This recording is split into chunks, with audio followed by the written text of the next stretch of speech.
I am so excited that we're watching a really good movie tonight. Oh, this is Yeah, when you said we're watching Prince of Egypt, I was like, yes! finally. No, you ever feel it in your heart where you're just like, yes, this is it. We're watching this. Yeah, yep. This is this is a good movie. So, folks, what you have here in front of you is a song that I helped to write with my buddy Hirasashi, and my buddy Gabe did the singing. Our buddy Matt did the bouncing of the music. And then we have a friend who wants to remain anonymous, who did the animation for the character for the time being. So this is it. This is. It's absolutely stellar. I'm ready. The name is Moses, and I was chosen by God. He wove his Whoa, powers throughout my body gorgeous. and set his plans in motion. This notion was covered in Exodus 5:1. Not a tale. I was there when you rapping with me, son. I had to change up the status quo and tell old Pharaoh, let my people go.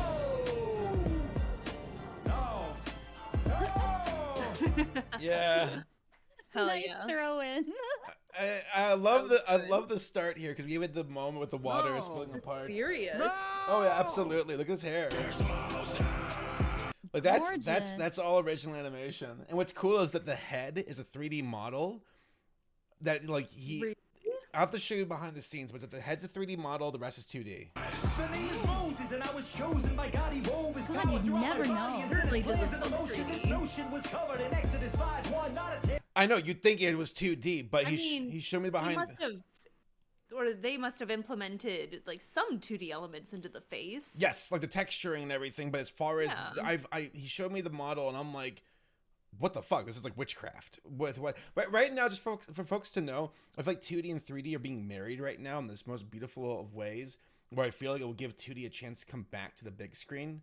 I'm hoping so much.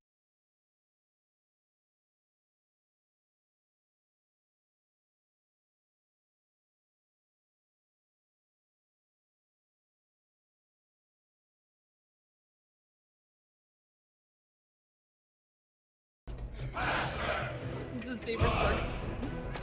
My editors. Yeah.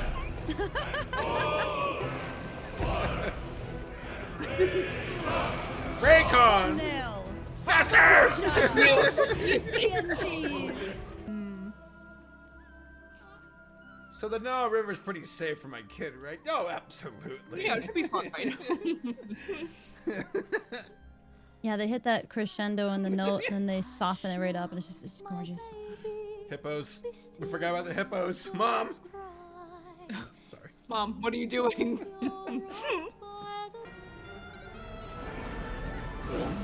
So anyway, a gator And the hippos. and the hippos. Mom? Musicals can be so powerful. Oh, I never noticed that. Oh, What's a your- music theory nerd. My music theory nerd. Oh, what is it? Oh my gosh. Okay, so when the mother is singing, there's an end piece to this passage, and usually in music, especially with musicals, there's a format that you go to, and usually it's like AABA or something similar, where you have two melodies that are similar, then you change it on the third line, and then you change it back for familiarity, and that's kind of what causes an earworm effect. So Really? I'm noticing that something I never noticed was when she was singing to the baby, when she was singing to Moses, and she got to the deliver him there, like that part, they end on a really soft chord, which is a major chord. It's soft, it's beautiful, it's hopeful, because it's his mother. But when they play the motif again here with the sister, and her last words are deliver us at the end there, they actually change that chord to something completely different because the baby is not in the mother's hands. Interesting. Ooh. Hey, this is one of those things where I feel like I'm so glad that music nerds can put it into words, because it's like having a piece of really good steak, where it's like I don't need to be a chef to be like that tastes good, but a chef can say, let me tell you why it tastes good. Chat, I'm not sure if you all might know what's the name for the religion of the Egyptians back in the day.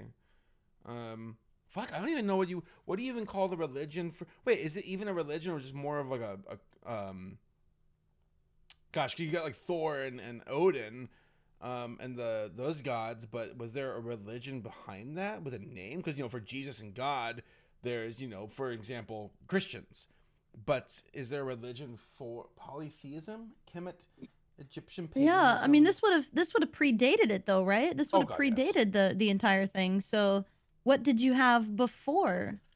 Oh, okay. Chat's always a 50-50. You can flip a Right. coin and you're either going to get the answer that is correct and they're like, "Oh, let me tell you about polytheism."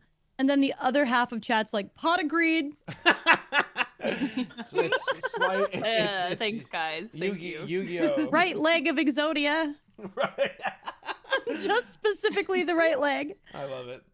Everyone Googling furiously. Yeah. Chat, you're the best. That's gonna be back. My new thing. My new thing. It's a really even have funny a name line. for it. Thing. My new thing. thing. That's hilarious. Me when I get an order from Temu. My new thing. I don't order from Temu. I'm gonna say. My first act as regent The is to 2000s were appoint good for women. Moses as royal chief architect. What's an architect? What does that mean? I don't know how to draw. Go Captain Planet. I don't know how to draw. That's architect. But I can't even sing.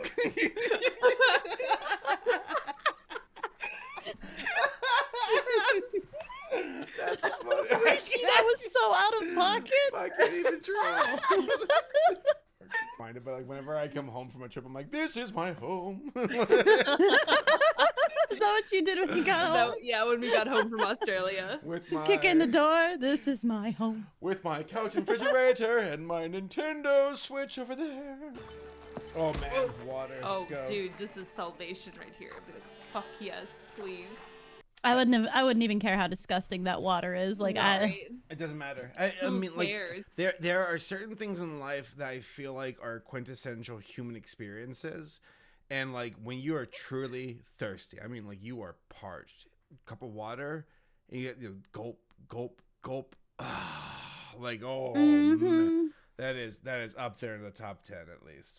So I remember as a kid, I went to a Christian. Yeah, were you turned on by that shot? I went to a Christian. the sigh. Yeah, I love with this. No. I mean, I already get it. Like, she looks very human. It's very sensual, but also like, very human here. Let me provide some context. So, Okay. I went to a Go on. Christian private school when from 5th grade to my graduating year in 12th grade. We had a Bible class. We watched Prince of Egypt one time, and I think we were in like 9th grade or 10th grade. And I remember this scene where the teacher was like, "Let's skip through this." Just the idea of like, oh no, a married couple being sensual, or not even sensual, but romantic and loving. It's so tame. Like, he know. strokes her cheek and she's smiling. sleeping with her hand above her head. A little kiss on the cheek. Skipperoonie. He aged like 30 years after seeing God. Right. Can't blame him. Like, she looks like in her late 20s and he's hitting 62. And the promise of a life with dignity. Facial hair changes the man. That is what Oh, that is absolute truth. Or you can send that him is in back why into I babyhood must if he do shaves it the off. task that Mm-hmm. Like, you think our makeup is witchcraft? Sir, Our beards are. sir, have you seen a razor? Do you know what that does? That's a really interesting musical piece here to use. What's that? You have that when we were going through this scene where Moses was talking to God, you had the crescendo buildup of strings, of choir, but it was done mostly in majors, which is something that it depicts softness, beauty, gentility. But it was powerful because they used brass sections and stuff behind it to bolster it. So it was very powerful, but a beautiful thing. Now we hear the vocalization come back in for the slaves, but we're hearing that same string and vocal and choir piece sections, but they're now done with a much darker tone because the power is coming, but they don't know it yet. These guys are so weird. I still don't understand what they bring to the story. I think they represent What's their point? The religious charlatans, whereas these high priests, so much of it is them seizing power, using religious dogma to, you know, hey, we are the, and for the thing is, like, their characters, you know, give the impression of, like, I don't think they really believe in what they're preaching, but it gives them, it secures their power, it secures their status, and that's what they want. Hence why when, like, you know, Moses came back, they're like, the laws of the gods, death, they're a bunch of just weaselly little snake oil salesmen charlatans is what they are. Yeah, they're pretty exaggerated there. Pot of greed. The orange and purple. Going back to this again. This time around, I kind of feel like I understand Ramesses' like emotional position a bit more. Of course, like, we know he's not right, but you understand him as a character. It's not until the plagues arrive where I'm like, all right, buddy, you should probably, you know, call it a day. When the angel At this stage, there's still sympathy. It's not his fault. God literally hardened his heart. Isn't that I do part not of know the this story? God. Yeah, you're right. It's kind Neither of will I let unfair your in a way. people go. It's almost as if it was all like predetermined. Did he ever even have a voice? Tell your people, when as you of think today, too much of it, it's their workload has been doubled, thanks to your God. I'm canceling Pizza Friday. Oh Or is no! No! Wish to Like I'm not bored for a second. wish to see. Me Ah. protecting you from the Twitter haters. Fine then. Wait, what? Oh, I listen to love it. the level of accountability. Lizzie. Hearing about slaves. Was it when you found out When you find out you were a furry? that you were one of us? Don't listen to him.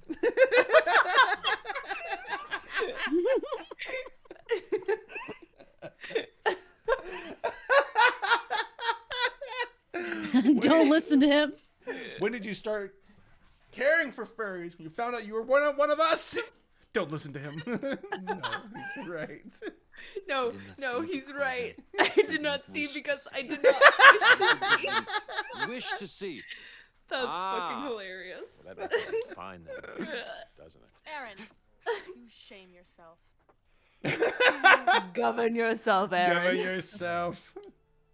And Yep. oh man, God, it's so By good. his, I love that it's still his father over him. He's on his The puppet father's masters. side of it, Yeah. and like Moses is on the Hebrew side of it. Right, like the duality. Oh, God, Oh, Such Man. like simple visual storytelling, but it works so well, doesn't it? it's so and you think, powerful. I'm sure there are people who are like, oh, simple storytelling. They're like, yeah, no blah, blah. shit. Yeah, but then it's like, no, you have to understand how often like we don't get this. Like this is how rare good storytelling is. Okay, I just want to throw it out there. This scene is like one of my favorites. Where It's legendary. no, I just think it's so amazing that it's like, okay, we've gone through so many of the steps of like the plagues, the angel of death. All right, Pharaoh let the Jewish people go. All right, we're here at the Red Sea. And it's like, okay, here's the Egyptian army. And like, I mean, that God himself is like, all right, I'm putting an end to this. Just like lifting fire out of the ocean. And then the Egyptians still would not like relent. I love it. So good. Oh, Oh, I love the size of it, the scaling of it all. The film's so good at showing how like the immense measure of a scene by having a little person there to shoot like the grandeur and the magnitude of it. God, it's so good. fish are kind of dumb though. I feel like that whale would have just swam right out through the area and just landed on somebody. And Well, just squashed especially- a bunch of people. Well, because look at the fins. That's not even. Well, that's a oh, shark. That's not a whale. Well, it could be a whale shark, but I'm not sure whale sharks live in the Well, Red it's Sea. a shark because the tail is not a whale. Shut up. Oh, there we go. Whee! God's water slide. I'm sorry. That was me every time when we went to Disneyland. Every single time we went on a water ride. When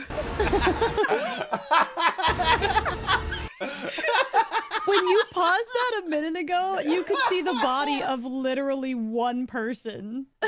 And they I do it very miss when effectively. films were like this. Me too. I honestly do. I miss when films were like this. We have, we have a lot of general audience programming, rated G things.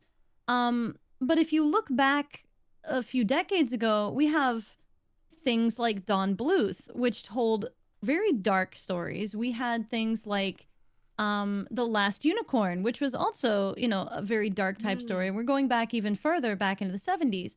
So you had this time period where animators and companies weren't afraid to take risks, and they weren't afraid to say, hey, this is a really beautiful story. Let's take our hand at it. Let's present this in a respectful but also artistically beautiful way, that is not only appealing to the specific group that it's about, but is also teaching and understanding to general audiences of this story and why it's so meaningful to a specific group of people without being disrespectful about it.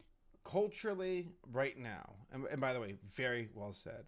I'm glad that you understand like the bigger picture of it all, because there seems to be a pendulum that swings where you have like explosions of creativity and risk taking and actual like producers and executives who have faith in the artist and will throw their money into it, saying do what you do best. It's and the thing is, the last thing like a corporate board of like shareholders want to hear is the word risk, Mm-hmm. but at a certain point it's like, well, in order to combat stagnation you got to take a risk.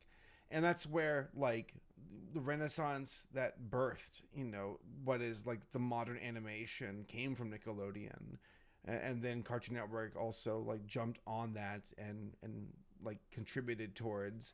And if you are risk adverse, don't be surprised when stagnation finds you and you're a dinosaur.